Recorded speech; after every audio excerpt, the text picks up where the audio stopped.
DocTalk is brought to you by Multimin USA, manufacturers of Multimin 90, Sure Trace Mineral Supplementation by Timed Injection. Hi there, folks. I'm Dr. Dan Thompson here, and we're glad that you chose to join us on DocTalk this morning. It's bound to be a great show. We have Dr. Chris Reinhardt, who's an associate professor over in the Animal Science Department here at Kansas State University, joining us today. And we're going to talk about endpoints and marbling of fat cattle. It's bound to be a great show. We're sure glad you joined us. Hope you stick around and enjoy. We started using Multimin about 4 years ago. We started out first in our own cow herd and our own replacement heifer program just to see how it'd work, experiment with it. We don't like to put a new product out there with our clients unless we've tried it ourselves or there's a lot of data behind it that we like. We had really good results with it our first year, really are happy with the way things worked. So we decided to start using our clients, and we have been now for 3 years, and I would say 90 to 95% of our clients use Multimin. Closed caption brought to you by AgriLabs, the perfect pairing of performance and value. This segment is brought to you by Rotomix, manufactured in the USA and designed for feeding performance in the feedlots, beef production, dairy, and cow-calf operations. Chris, welcome to the show. Hey, great to be back. It's always good to have Dr. Chris Reinhardt here on the show. Chris is our feedlot extension specialist for the state of Kansas, and he's an associate professor over in the Department of Animal Science and Industries and a great partner to the Beef Cattle Institute, helps me direct it. And we're going to talk about endpoints in fat cattle, talk about marbling, but let's just start out with talking about how we, what are our endpoints? What are things that we're thinking about? As we look at how the industry's changed over the last 20 to 30 years, marbling has become a much greater concern and a really popular endpoint. A lot of producers all the way back to the ranch are breeding cattle for better marbling content, and then they're putting those into programs where they're going to be rewarded for that marbling content at the end of the feeding period. So let's talk a little bit about marbling. So what exactly is the marbling? Where do we measure it? How do we measure it? And what's it good for? Let's start with the last one. Marbling is one of the many things that make a great beef steak taste as good as it does. And that's why it's become so popular, especially in the U.S., but really abroad as well. There's a growing market for high quality beef. Yep. And so how do we measure marbling? I mean, we have different, that's the beautiful thing about DocTalk is we have cattlemen, non-cattlemen, consumers. Let's talk a little bit about marbling in general.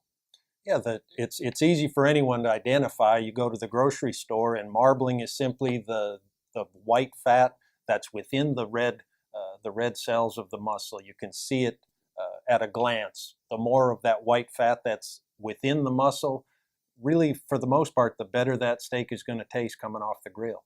Yep, and the other thing for people like me that might get a little distracted, provides a little bit of cooking insurance too, that fat. So if you're really good at cooking them, you can go with the lower fat ones, but somebody like me needs a little bit of help, might need a little bit on there.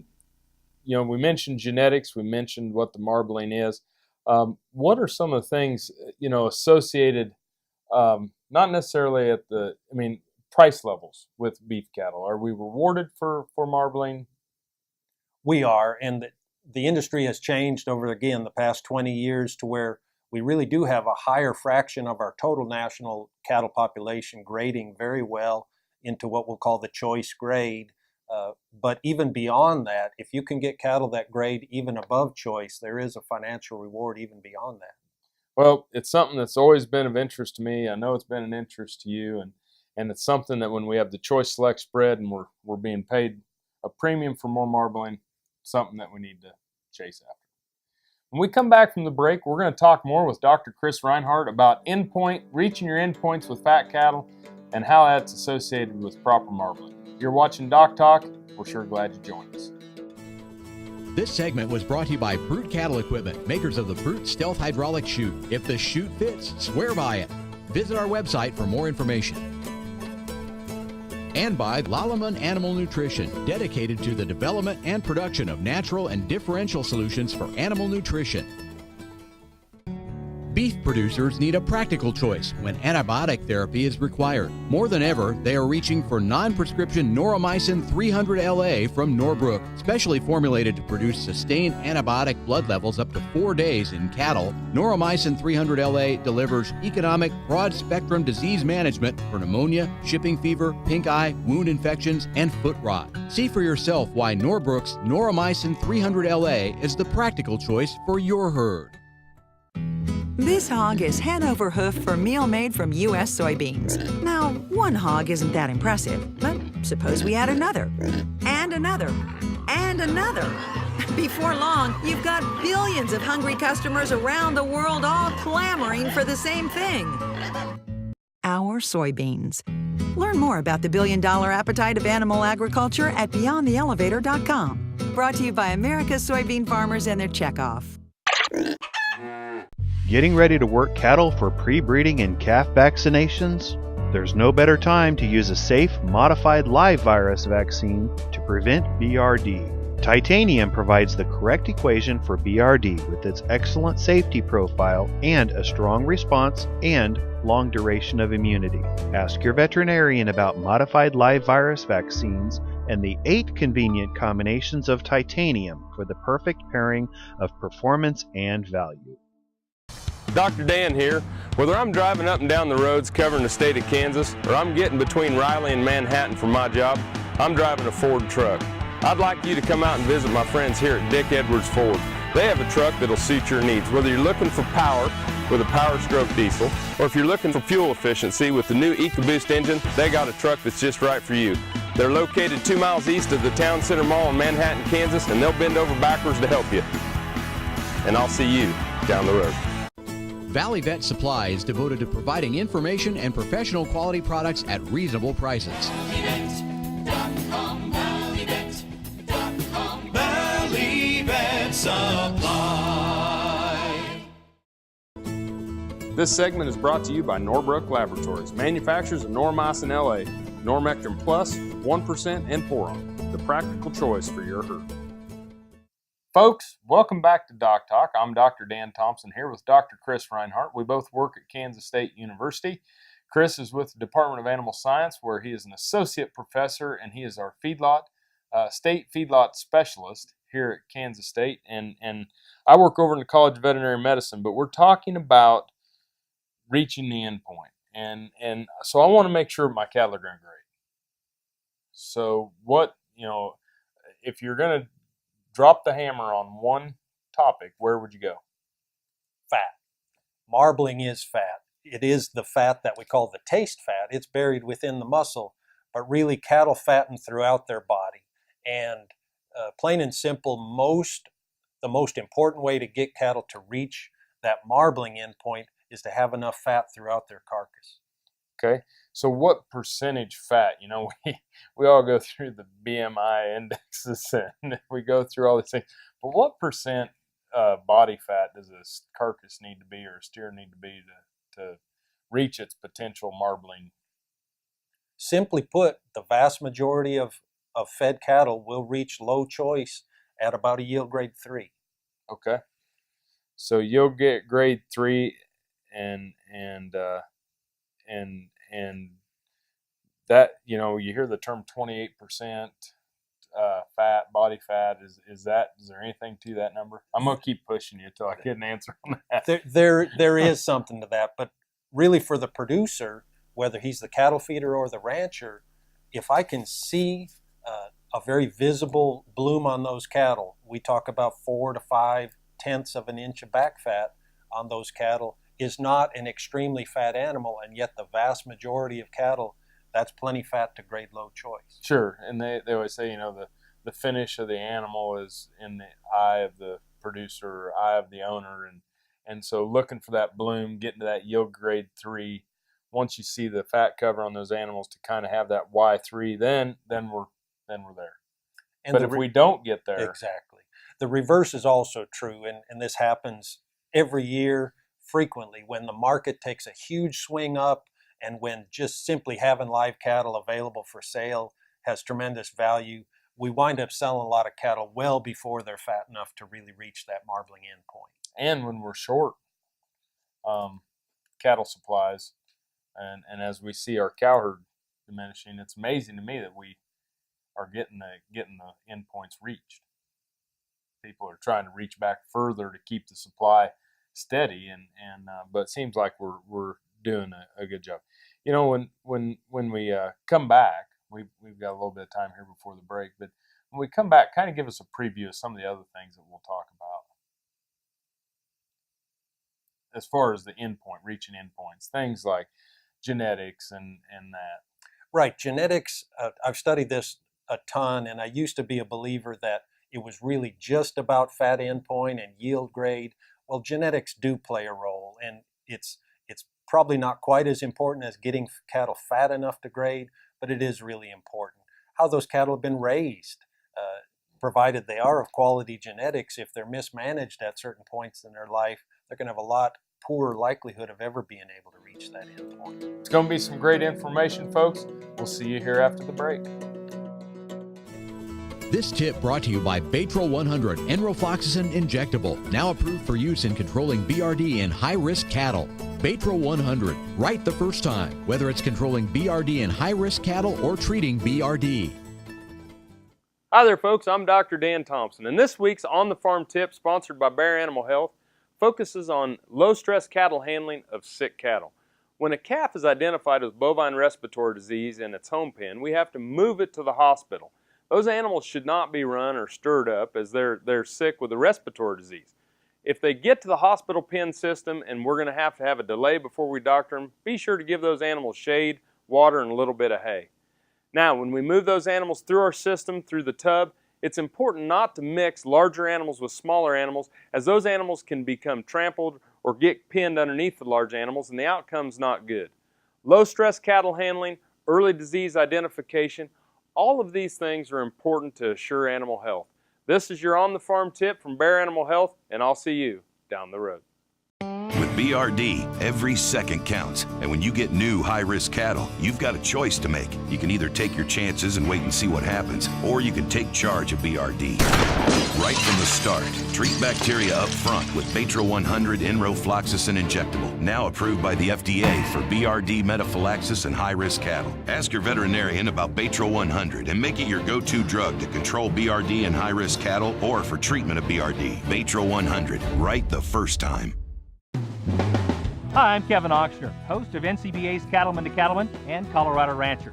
Join me each week as the National Cattlemen's Beef Association brings you the latest updates in industry information and market news. Plus, each week we provide important educational information and features on cattlemen from across the country just like you. And we can't forget our favorite cowboy poet, Baxter Black. Join me for NCBA's Cattleman to Cattleman, debuting Tuesday nights at 8:30 Eastern, right here on RFD TV. I give Multi-Min 90 every 120 days. The reason I give it every 120 days is because it seems to keep those cattle fresher. But you can notice a great difference in those cattle from the first day you give it to the last day you give it. When I run them through the chute and I give them a shot of that Multi-Min 90, I know exactly what I'm giving them. It's just more economical as a whole on the bucking bull side of the business. The simplicity of Multi-Min 90 is, just like I said, I know what I'm giving them and when I give it to them. This segment is brought to you by Fink Beef Genetics. Our 23rd annual bull sale featuring 400 Angus and Charolais bulls is Wednesday, October 30th. Contact us at 785-293-5106 for more information and to be added to our mailing list. Hi, folks. Welcome back to DocTalk. I'm joined by Dr. Chris Reinhardt here at Kansas State University. And Chris is an associate professor, feedlot specialist here in the state of Kansas. And we're talking about marbling and reaching that endpoint with fat cattle. And Chris, as we left, we promised we'd come back to genetics and talk about the impact of genetics on marbling. And you know, the higher the propensity of the genetics, the lower the cover, and they still reach. And you know, it's probably confusing, but what do you think about genetics and marbling? Well, there's any number of things to talk about with developing marbling over the lifetime of the animal, but really the genetics happen obviously before the animal's ever born, and we can actually stack the deck in our favor by making sure that the bulls that we use and even the cows have the ability to put down marbling at that targeted fat endpoint. Sure. Is there anything management-wise that we can do throughout the, I mean, young calf, old calf, beginning of the feeding period, end of the feeding period? Are there some things there that lend itself to higher marbling or lower marbling? If we just walk through the lifespan of that calf, it starts the very first 24 hours after birth, Doc. You understand the value of colostrum immediately after that animal's born. If that baby calf doesn't get enough colostrum, it's got a much higher likelihood of getting sick throughout its lifetime.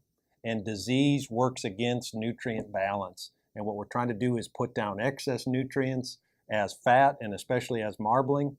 If that animal goes through periods and bouts of respiratory disease primarily, that's nutrients that aren't going to be put down as marbling. Sure. So anything that's going to slow that down is going to slow down, like pigs, they'll say that number of days, extra days in the grower equals 5 extra days in the finisher, or things to that nature. But as these calves grow slower on the front end, or something that we do management that slows them down the front end, will have negative implications potentially in reaching that endpoint at the same number of days. One thing we've been fighting throughout the U.S. the past 2 or 3 summers is drought and just heat in general. And that's not necessarily related to respiratory disease, but it is going to slow down gain on those calves. Extra nutrients equal extra marbling. And when we're short on grass and mama's short on milk, that's going to delay marbling deposition. What about sickness? Same thing? Disease, same story. And obviously at the feed yard, it's the greatest concern. But ranchers back home, if we're fighting dust pneumonia, that's holding those calves back. And scours, you name it. Anything we can do to make sure that calf, a friend of mine used to say, make sure that calf never has a bad day. And then one more we'll touch on before we go to the break is nutrition. Nutrition, huge effect for the entire life of that calf. One thing that contributes greatly to marbling is the amount of milk mama puts out, the quality and quantity of grass available. We know once they get to the feedlot, they're going to have a great diet and plenty of opportunity, but if we've held them back early in life, we're going to be playing catch up on the backside. Lots of things to consider. Not as simple as just what one would think. Appreciate you being here. We appreciate you watching. After the break, we'll do a wrap-up with Dr. Chris Reinhardt on marbling and endpoints in fat cattle. Thanks for joining us. This segment is brought to you by Purple Wave Auction, the easiest, most straightforward way to sell used equipment. Purple Wave, straight, simple, sold. Kansas State University's Agricultural Economics Department has had a United States Agency for International Development grant extended to assist 3 South African countries, Zambia, Malawi, and Tanzania, improve supply chain activities. K-State agricultural economist Vincent Amanor Boadu is the coordinator for the project. Our objective was to help the farmers get better prices. We are going to get that one person who enjoys traveling to do all the purchasing for the remaining 11 traders. We knew that for each travel that they did for the 2 weeks, it probably cost them 3 bags of 75 kg bags of beans. It means that each of them could get an extra 3 bags of beans to sell. So that immediately created value. Cow-calf, stocker, and feedlot producers know that effective parasite control improves overall herd performance and profitability. Norbrook offers a comprehensive, economical line of pour-on and injectable parasiticides for every livestock operation. Consult with your local animal health supplier to set up a program that protects your investment and brings larger cattle checks this fall. See for yourself why the Noromectin line from Norbrook is the practical choice for your herd. The Kansas State University College of Veterinary Medicine is a leader in food animal research and education. Our researchers are constantly expanding the knowledge of animal health and food safety. Through the Veterinary Health Center and the Kansas State Veterinary Diagnostic Lab, we provide practical services for animal producers. Home of the Beef Cattle Institute, the college is committed to animal welfare training and research. The Kansas State University College of Veterinary Medicine, knowledge and service for the future of animal production. Got cattle? Rotomix manufactures a complete line of energy-efficient rotary and vertical feed mixers for feedlots, beef production, dairy, and cow-calf operations. Our mixers are available with the patented Generation 2 staggered rotor, the industry standard for feeding wet rations that include wet distiller's grain. Made in the USA, Rotomix mixers are designed for feeding performance that American cattlemen and dairy producers have come to expect. Rotomix, proud to offer a better mix in less time using less fuel. American innovation is being driven in places you might not expect by people like Brent Hayek, an Oklahoma family farmer, who recently set a world land speed record in a Ford Super Duty pickup truck powered by renewable B20 biodiesel. Advanced performance is here, now, putting America on the fast track to more jobs and energy independence. Biodiesel, America's advanced biofuel. Valley Vet Supply is devoted to providing information and professional quality products at reasonable prices. ValleyVet.com, ValleyVet.com, Valley Vet Supply.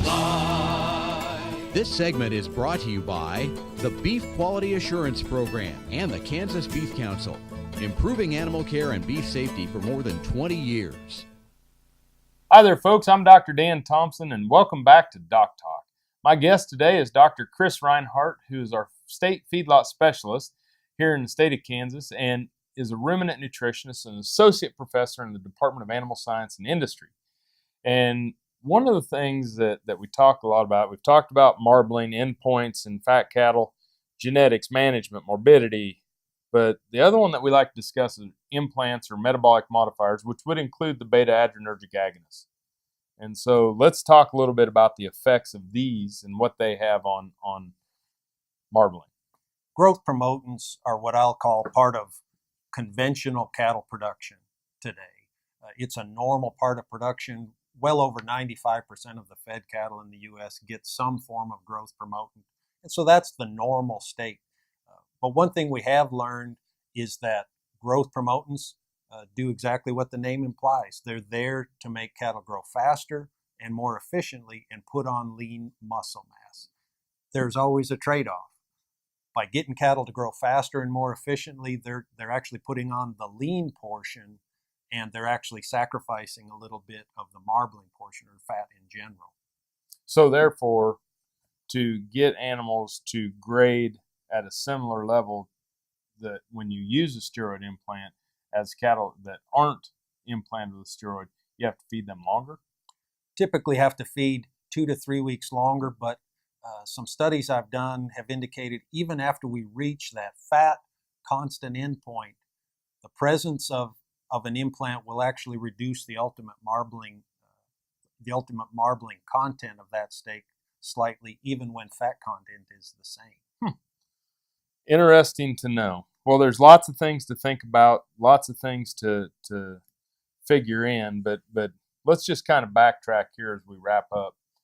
If you were going out there today and you said, all right, these are the key things to reaching the proper endpoint or marbling. Number one, let's start with quality genetics. And again, the trend in the U.S. has been just that. We've got really good cattle out there. Number two, let's make sure the calves never have a bad day. And that includes nutrition from the very moment they're born. That includes managing their risk of exposure to respiratory disease or diseases in general. That's going to prevent them from slowing down or stopping early in life. Number three, in terms of growth promotion, really what we talk about when we're trying to hit a marbling endpoint is moderation is the key. Growth promotants add a tremendous value in terms of pounds of beef for sale, but by dialing back some of the growth promotion, we can make sure cattle have sufficient marbling at the end of the finish period. And we kind of look at that, get that terminal implant or that last implant in their ear 100 days prior to slaughter. Roughly. Very good timeline. If you can get that into their ear 100 days before slaughter and then making sure cattle reach that yield grade 3 endpoint. Again, they don't have to be excessively fat. Yep. At the end of the day, you got to get them to a Y3 regardless of the rest. Thanks for being here today. Thanks for having me, Doc. It's always good to have Dr. Chris Reinhardt here from the Department of Animal Science and Industry at Kansas State University. Remember, if you want to know what we do here at Kansas State University, you can find us on the web at www.kssU.edu. vet.ksu.edu. Remember to always work with your local practitioner. Thanks for watching us today on DocTalk. We sure enjoyed it. My name is Dr. Dan Thompson, and I'll see you down the road. Closed caption brought to you by AgriLabs, the perfect pairing of performance and value. DocTalk, produced in cooperation with Drovers Cattle Network and Bovine Veterinarian.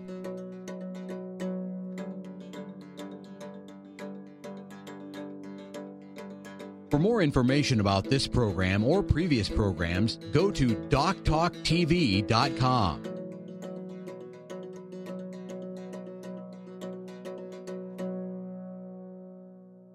DocTalk was brought to you by Multimin USA, manufacturers of Multimin 90, sure trace mineral supplementation by timed injection,